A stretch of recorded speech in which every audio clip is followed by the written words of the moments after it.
And I think this can be both a threat to businesses and an opportunity as well.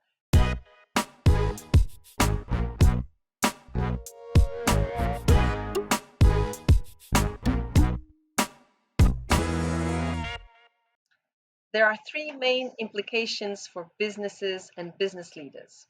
The first one has to do with how your different stakeholders see the world. And I think the COPs really are a shop window for the expectations of how companies should behave vis-a-vis the environment and fighting climate change as a whole.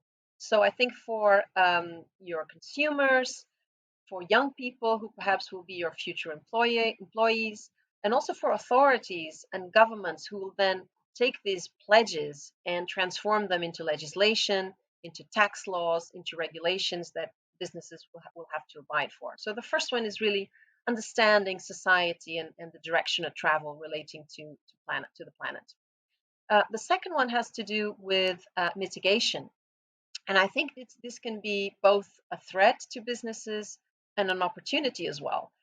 If you have a product, an industrial process that is heavy on emissions, that is reliant on fossil fuels, perhaps that will be further and further implicated by the commitments to reduce the dependence on fossil fuels.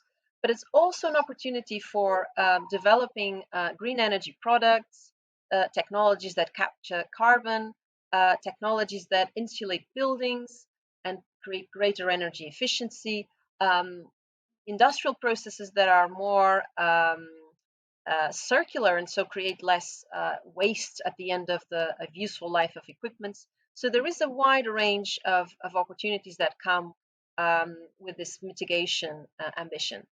The third implication has to do with adaptation.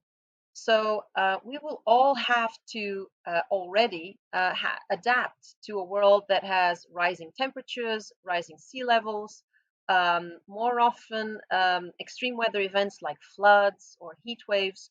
And so there'll be across all industries a need to cascade the implications of the climate change in different geographies that you have businesses occur. For example, materials will have to withstand perhaps higher variations in temperatures. Perhaps your facilities will have to be planned for stronger winds, or they'll have to have flood prevention ways of dealing with extreme weather events. So again, I think there'll be a lot of implications across the board in adaptation.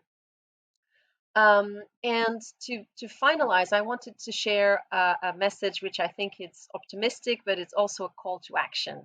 There have been a number of studies that look at how much would it cost to decarbonize the whole economy. That is to say, all human activity, including energy, transport, industry, agriculture. How much would it cost to go to zero emissions on all of those sectors? And for example, Bloomberg New Energy Finance has estimated that number to be about 3 to 4% of GDP. Now, 3 to 4% of GDP, it's not nothing, but it's also something that sounds very achievable. It's definitely less than a global recession. It's less than the impact that COVID had, for example, on global economy. Um, and so the other thing that is interesting to me as well is that I don't believe that we have a lack of resources to decarbonize or a lack of technology. I think we're lacking political will and action from all of us, all the citizens. And this was very clearly illustrated by the energy crisis that took place in 2022 in Europe. In February 2022, when Russia invaded Ukraine, the European Commission made a pledge to move away from Russian fossil fuels by 2027. And here we are at the end of 2022, and this is largely done. There's been an embargo on the import of oil from Russia, which has gone into effect, and that takes care of about 90% of oil imports from Russia. And Russia has already disconnected itself from the pipeline exports of natural gas into Europe. And so that just shows us that within a matter of a few months, Europe was able to do without a very significant fossil fuel source of energy for its heating and electricity needs. And so I wanted to end borrowing some words from Robert Swan. He's an explorer. He's the only person to have walked both to the North Pole and the South Pole.